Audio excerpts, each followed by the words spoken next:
Welcome to my channel Shruthi's maths tutorial. ഇന്ന് നമ്മൾ ഒരു പുതിയ ടോപ്പിക്കാണ് എടുക്കുന്നത്. വളരെ ഇൻട്രസ്റ്റിംഗ് ആയിട്ടുള്ള ടോപ്പിക്കാണ്. ഇത് 10th മാത്രമല്ല, 11th വേണം, 12th വേണം, പിന്നെ ജെഇക്ക് ആവശ്യമുണ്ട്, പിന്നെ എന്താണ് എൻജിനീയറിങ്ങിന് പോകുമ്പോൾ അതിന് ആവശ്യമുണ്ട്. നമ്മൾ റിയൽ ലൈഫിലെല്ലാം നമുക്ക് ഇതിനെ കൊണ്ട് ആവശ്യമുണ്ട്. ആ ടോപ്പിക്കാണ് എന്താണ് ക്വാഡ്രാറ്റിക് ഇക്വേഷൻ. ക്വാഡ്രാറ്റിക് ഇക്വേഷൻ ഇത് വളരെ ഈസിയാണ്, സിമ്പിളുമാണ്. മനസ്സിലാക്കി കഴിഞ്ഞാൽ നമുക്ക് നല്ല മാർക്ക് സ്കോർ ചെയ്യാനും പറ്റും. അപ്പോൾ നമുക്ക് നോക്കാം. അപ്പോൾ നമ്മൾ ഒരു എക്സാമ്പിൾ എടുത്തു കഴിഞ്ഞാൽ, നമ്മളിപ്പോൾ ഒരു ബോൾ എടുക്കുകയാണ്. ബോൾ എടുത്ത് നമ്മൾ മേലോട്ട് എറിഞ്ഞു കഴിഞ്ഞാൽ അത് സ്ട്രെയിറ്റ് ലൈനിലാണോ അത് പോകുന്നത്? അല്ല, അത് പോയിട്ട് എന്ത് ചെയ്യുന്നുണ്ട്, തിരിഞ്ഞ് അതെന്ത് ചെയ്യുന്നുണ്ട്, താഴോട്ടേക്ക് വരുന്നുണ്ട്. അത് ഏത് മോഷനിലെ കർവ് ആയിട്ടാണ് അത് വരുന്നത്, കർവിൻ ഷേപ്പിലാണ് അത് വരുന്നത്, അല്ല അതായത് പരാബോളേൻ്റെ ഷേപ്പിലാണ് വരുന്നത്. അത് നമ്മളിവിടുന്ന് ബോൾ എറിഞ്ഞു, ഇങ്ങനെ പോയി തിരിച്ച് താഴേക്ക് വന്നു. അപ്പോൾ ഇതെന്താണ്, ഒരു കർവായിട്ടുള്ള ഇതിലാണ് വരുന്നത്. ഈ കർവിൻ്റെ ഷേപ്പ് ഇതിനെയാണ് നമ്മൾ മാത്തമാറ്റിക്സിൽ നമ്മൾ ക്വാഡ്രാറ്റിക് ഇക്വേഷൻ എന്ന് പറയുന്നത്. അപ്പോൾ നിങ്ങൾ ചോദിക്കും, ഇത് മോഷൻ എന്ന് പറയുന്നത് ഫിസിക്സിലല്ലേ പഠിക്കുക? അതായത് മോഷൻ നമ്മൾ ഫിസിക്സിൽ നമ്മൾ മോഷൻ എന്ന് പറയും, ഇതിനെ നമ്മൾ മാത്സിൽ നമ്മളതിനെ ക്വാഡ്രാറ്റിക് ഇക്വേഷൻ എന്ന് പറയും. അപ്പോൾ നമ്മൾ x² നമ്മൾ ഗ്രാഫ് വരയ്ക്കുമ്പോൾ നമുക്ക് എന്താണ് കിട്ടുന്നത്? നമുക്ക് പരാബോള ഷേപ്പാണ് കിട്ടുന്നത്, അല്ലേ? അപ്പോൾ നമുക്ക് ഇനി എന്താണ് ക്വാഡ്രാറ്റിക് ഇക്വേഷൻ്റെ സ്റ്റാൻഡേർഡ് ഫോം എന്താണെന്ന് നോക്കാം. നമ്മൾ മുമ്പേ പഠിച്ചിട്ടുണ്ട് ax + b = 0. ഇതെന്താണ്, ലീനിയർ ഇക്വേഷനാണ്. അതായത് ഇതിൻ്റെ ഡിഗ്രി 1 ആണ്. അപ്പോൾ ഇതെന്താണ്, ഇത് ലീനിയർ ഇക്വേഷനാണ്. ക്വാഡ്രാറ്റിക് ഇക്വേഷനിലെ സ്റ്റാൻഡേർഡ് ഫോം എന്ന് പറഞ്ഞാൽ ax² + bx + c = 0. അതായത് ഇതിൻ്റെ ഡിഗ്രി എന്തായിരിക്കും, 2 ആയിരിക്കും. അങ്ങനെയുള്ള ഇക്വേഷനെയാണ് നമ്മൾ എന്ത് പറയുന്നത്, ക്വാഡ്രാറ്റിക് ഇക്വേഷൻ എന്ന് പറയുന്നത്. അതിൽ a എന്താണ്, a ≠ 0 എന്ന് പറയുന്നത് കോഎഫിഷ്യൻ്റ് ഓഫ് x². അപ്പം ഇതാണ് ക്വാഡ്രാറ്റിക് ഇക്വേഷൻ. ഇനി നമുക്ക് ഒരു ഇക്വേഷൻ തന്നു കഴിഞ്ഞാൽ നമുക്ക് അത് ക്വാഡ്രാറ്റിക് ഇക്വേഷൻ ആണോ എന്നെങ്ങനെ ചെക്ക് ചെയ്യാൻ നോക്കാം. അപ്പോൾ ആദ്യത്തെ ഒരു ക്വസ്റ്റ്യൻ ആണ് x - 2 2² + 1 = 2x - 3.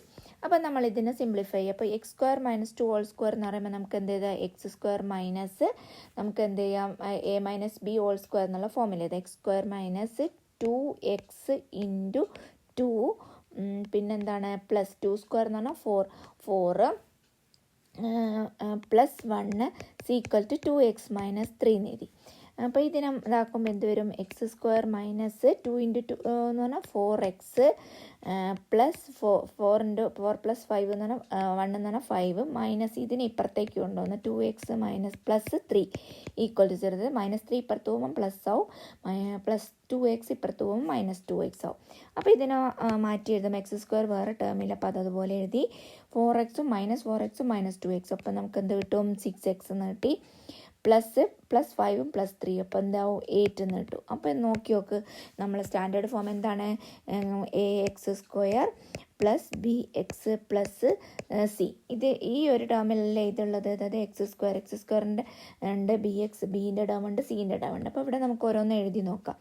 a = എന്താണ്, തന്ന ഇക്വേഷനിൽ എൻ്റെ എക്സിൻ്റെ കോഎഫിഷ്യൻ്റ് ആണ് a എന്ന് പറയുന്നത്. അപ്പോൾ ഇവിടെ എക്സിൻ്റെ കോഎഫിഷ്യൻ്റ് എന്ന് പറഞ്ഞാൽ 1 ആണ്, ബിൻ്റെ ടേം എന്ന് പറഞ്ഞാൽ -1 ആണ്, സിൻ്റെ ടേം 8 ആണ്. അപ്പോൾ ഇതെന്താണ്, ഇത് ക്വാഡ്രാറ്റിക് ഇക്വേഷനാണ്. നമുക്കിതിനെ ക്വാഡ്രാറ്റിക് ഇക്വേഷൻ്റെ സ്റ്റാൻഡേർഡ് ഫോമിൽ എഴുതാൻ പറ്റുന്നുണ്ട്. അപ്പോൾ ഇത് ക്വാഡ്രാറ്റിക് ഇക്വേഷനാണ്, നമ്മൾ പ്രൂവ് ചെയ്ത്.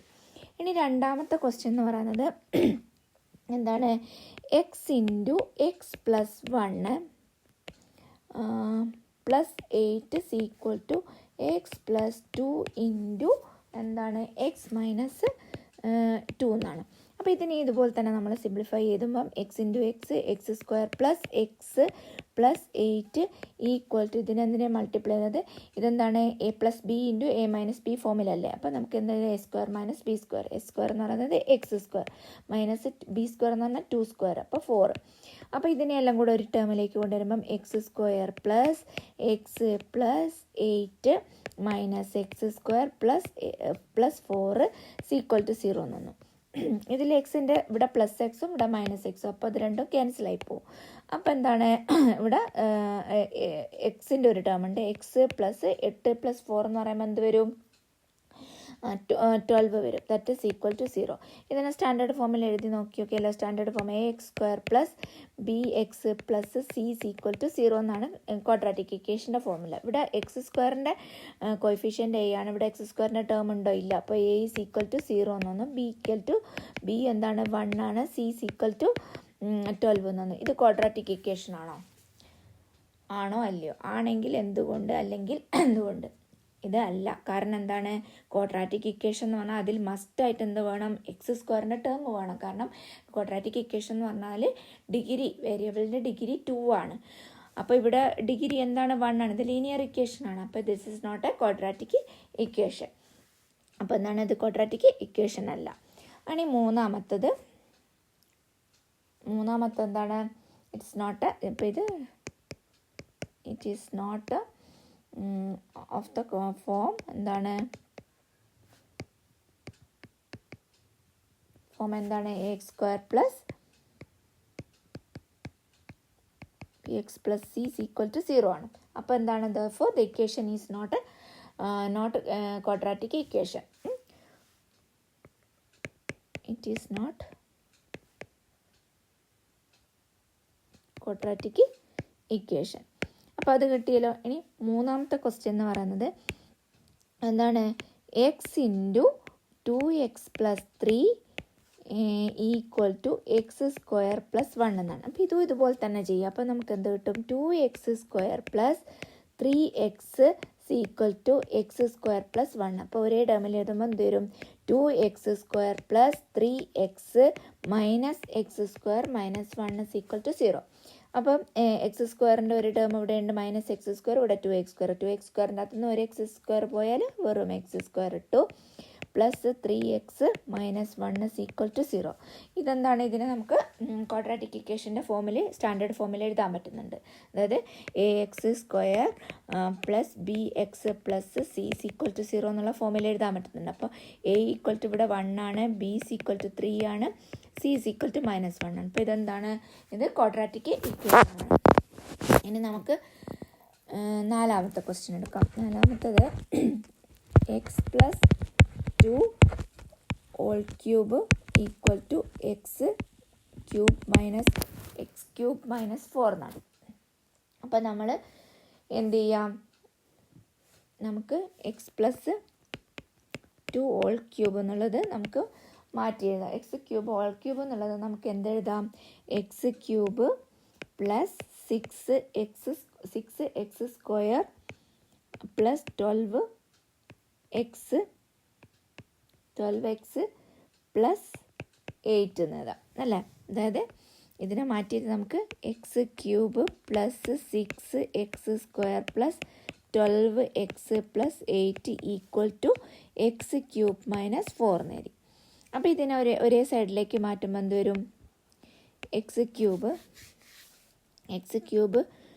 Plus 6x² plus 12x plus 8 minus x³ plus 4 equal to 0. ഈ x³ ഈ x³ ക്യാൻസൽ ചെയ്ത് ഇവിടെ എന്താണ്? വേറൊരു x² അല്ലേ? 6x² പ്ലസ് 12x പ്ലസ് എന്ത് വരും? 12x plus 12 equal to 0. ഇതിനെ വേണമെന്നുണ്ടെങ്കിൽ വീണ്ടും സിംപ്ലിഫൈ ചെയ്യുമ്പോൾ 6 കൊണ്ട് ഡിവൈഡ് ചെയ്താൽ നമുക്ക് എന്ത് കിട്ടും? x² plus 2x plus 2 equal to 0. ഇത് നമുക്ക് ക്വാഡ്രാറ്റിക് ഇക്വേഷൻ ചെയ്താലോ? അപ്പം എന്തായത് ax² plus bx plus c equal to 0 എന്നുള്ള ഫോമിൽ ചെയ്താൽ. അപ്പോൾ here a is equal to എന്താണ്? 1 ആണ്, b ഈസ് ഈക്വൽ ടു 2 ആണ്, c ഈസ് ഈക്വൽ ടു 2 ആണ്. അപ്പോൾ ഇതും എന്താണ്? ക്വാഡ്രാറ്റിക് ഇക്വേഷൻ ആണ്. ഇങ്ങനെയാണ് നമുക്ക് തന്ന ഇക്വേഷൻ ക്വാഡ്രാറ്റിക് ഇക്വേഷൻ ആണോ എന്ന് ചെക്ക് ചെയ്യുന്നത്. അപ്പോൾ നിങ്ങൾക്ക് ഇന്നത്തെ ക്ലാസ് ഇഷ്ടമായിട്ടുണ്ടാവുമെന്ന് വിചാരിക്കുന്നു. അതായത് നമ്മൾ പെട്ടെന്നൊരു ഇക്വേഷൻ തന്നാൽ ക്വാഡ്രാറ്റിക് ഇക്വേഷൻ ആണോ എന്ന് വിചാരിച്ചു പോകും. പക്ഷേ നമ്മളത് ചെക്ക് ചെയ്ത് നമുക്ക് സ്റ്റാൻഡേർഡ് ഫോമിൽ എഴുതി കമ്പയർ ചെയ്യുമ്പോഴാണ് നമുക്കത് x² ടേം ഉണ്ടോ, ഈ ടേമിൽ എഴുതാൻ പറ്റുകയാണെങ്കിൽ നമുക്ക് അതിനെ പറയാം. അതായത് x² ടേം ഉണ്ടോ എന്ന് നോക്കണം. എന്നിട്ട് ഇങ്ങനെ എഴുതാൻ പറ്റുകയാണെങ്കിൽ നമുക്കതിനെന്ത് പറയാം? അത് ക്വാഡ്രാറ്റിക് ഇക്വേഷൻ ആണെന്ന് പറയാം. നിങ്ങൾക്ക് ഈ ക്ലാസ് ഇഷ്ടമായിട്ടുണ്ടെങ്കിൽ ഷെയർ ചെയ്യാനും ലൈക്ക് ചെയ്യാനും സബ്സ്ക്രൈബ് ചെയ്യാനും മറക്കരുത്. Thank you for watching my video. അപ്പം നമുക്ക് അടുത്ത ക്ലാസ്സിൽ ഇതിൻ്റെ എക്സസൈസ് 4.1 ചെയ്യാം. Thank you.